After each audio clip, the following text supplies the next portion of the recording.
prezados amigos e inscritos no canal.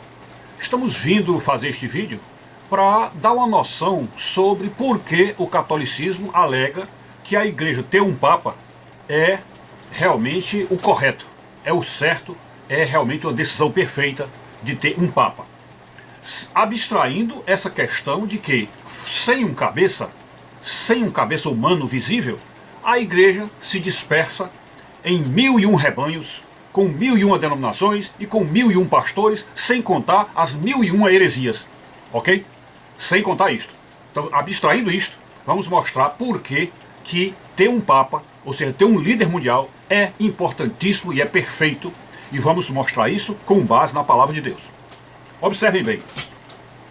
Vocês se lembram daquele episódio, nós deixamos aí para vocês verem o texto, né? O texto onde isso está explícito na Bíblia.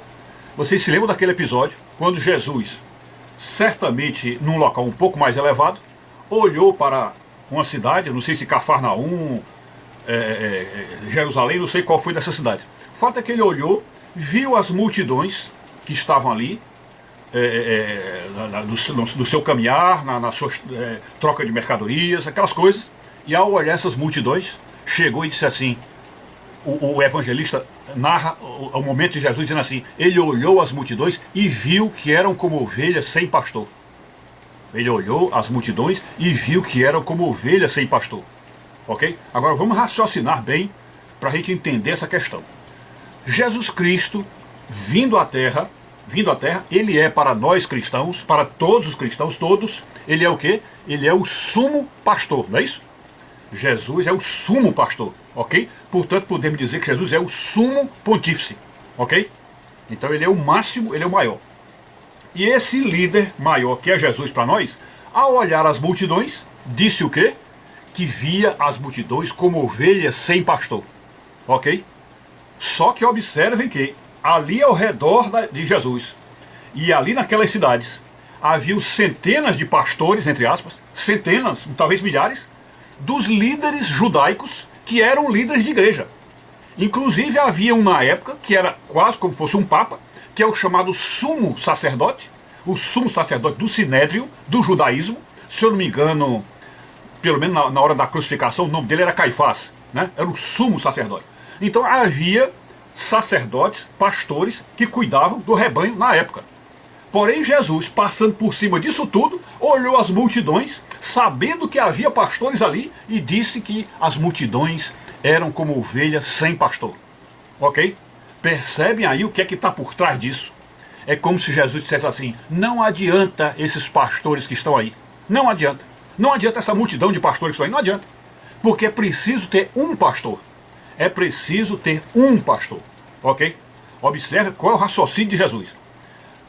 Momentos depois, ou seja, talvez 1 ou 2 anos depois, já próximo da crucificação, quando Jesus faz aquele discurso maravilhoso e promete para o povo um consolador, que seria o Espírito Santo, que viria para fazer a entrada no coração dos discípulos e fazer os discípulos saírem ao mundo inteiro pregando em nome do Pai, do Filho e do Espírito Santo, certo? Então Jesus, quando fez aquele discurso maravilhoso, o que é que ele disse? Dizendo que ia mandar o Consolador, o que é que ele disse? Não vos deixarei órfãos. Não vos deixarei órfãos. O texto também foi entregue para vocês aí no início do vídeo. Então o que é que significa não vos deixarei órfãos? Ora, está na cara. Jesus estava dizendo, eu não vos deixarei sem um pai. Porque todo mundo sabe que órfão é uma pessoa sem pai. E Jesus disse, não vos deixarei sem pai. Ok? Então Jesus também sabia que não havia pastores. Tanto é que ele olhou as multidões e disse que são como ovelhas sem pastor. E depois ele diz que não vos deixarei órfãos. Observe aí, é como se ele dissesse assim, eu vou trazer para vocês um pai. Eu vou trazer um pai. Ok? E uma outra passagem bíblica que também nos mostra que realmente esse pai a que ele estava se referindo era um pai humano. Como ele, Jesus, foi um pai humano para nós, porque quando ele veio em carne e osso e nasceu de Maria, ele veio como pai, também como pai, porque ele e o pai são um, ele mesmo disse, né? Se eu não me engano, João 10, lá para o versículo 30, depois eu deixei para vocês o texto, né? Ele disse, eu e o Pai somos um.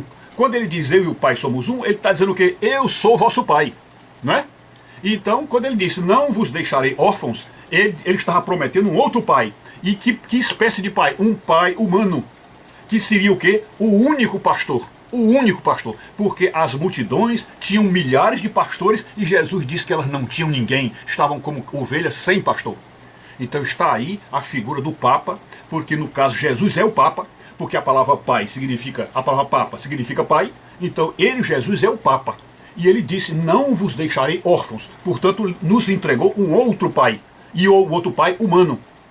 Este Pai humano, nós vemos lá no Evangelho de Mateus, vou deixar a referência aí, e todo mundo já sabe, né? Que quando ele estava em reunião com os discípulos, e aí perguntando, rapaz, o que é que vocês ouvem o povo dizer de mim? O que é que o povo diz que eu sou? Aí uns disseram assim, um diz que tu é Elias, outro diz que tu é algum dos profetas, talvez até tenha aparecido algum espírito lá dizendo, ou uns dizem que tu é a reencarnação de não sei quem, né? Começaram a contar as coisas que o povo dizia. E aí ele perguntou, mas vocês, o que é que vocês dizem que eu sou? E aí São Pedro, veja bem, agindo como um papa, agindo como um líder, agindo como um pioneiro, agindo como número um, São Pedro toma a palavra, entra na frente e diz, tu és o Filho do Deus vivo. Tu és o Filho do Deus vivo. E Jesus, ao ouvir Pedro dizer isso, diz o quê? Olha, Pedro, por causa dessas tuas palavras, que não foste tu que disseste, mas Deus que disse por ti, então por causa dessas tuas palavras, eu te darei as chaves do reino, as chaves do reino, eu te darei, ele dará a Pedro. Assim, antes ele disse, tu que és Simão, agora tu serás Pedro. Ele disse, né? Ele trocou o nome, rebatizou Pedro e disse, tu agora serás chamado Pedro. Porque sob esta pedra, ele, Pedro, será edificada a minha igreja. Em cima de Pedro, é edificada a minha igreja, a igreja dele, Jesus. Então, portanto, a igreja, que é a igreja de Cristo, ela tem como base o Senhor Jesus, o fundamento. E a pedra principal, essa pedra do templo, é São Pedro. Então, depois ele disse, nessa mesma ocasião ele disse, tudo aquilo que ligares na terra será ligado, tudo aquilo que ligar na terra será ligado no céu, e tudo que desligares na terra será desligado no céu. Então isso aí é o que? É as chaves do reino. As chaves do reino. E ele deu esta chave a quem? Àquele a quem ele chamou de pedra. Portanto, todo sucessor de Pedro é uma pedra. É a pedra da igreja, a pedra central da igreja. Então está aí a figura do Papa completo, do papado completo, e Jesus foi quem realmente trouxe o papado, porque o papado é a única possibilidade da igreja estar no mundo, andar no mundo, vencer o mundo, levando a igreja por uma só cabeça, que é um só pastor. Então aí está o rebanho do Senhor. O rebanho do Senhor é este. Não é um rebanho disperso, com 1000 igrejas, 1000 denominações, 1000 pastores, 1000 heresias, gente que não se entende de forma alguma. Então aí está por que a Igreja Católica defende o papado e por que nós cristãos devemos defender o papado. Infelizmente, houve aquele episódio lá com Lutero, que teve um tresvario na cabeça.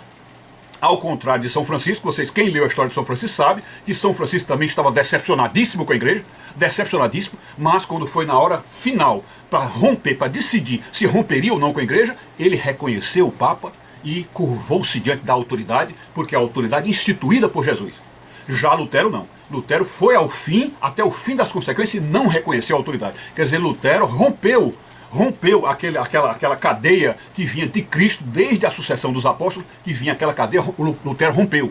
Então, quer dizer, ele preferiu fazer um pecado muito mais grave, que é romper o corpo de Cristo, a fazer a ruptura, ferir o corpo de Cristo, fazer com que nasçam milhões de igrejas, do que ficar submisso à autoridade. É claro que ninguém está negando que a igreja na época de Lutero não tinha pecados gravíssimos. Claro que tinha, ao ponto até de vender a salvação.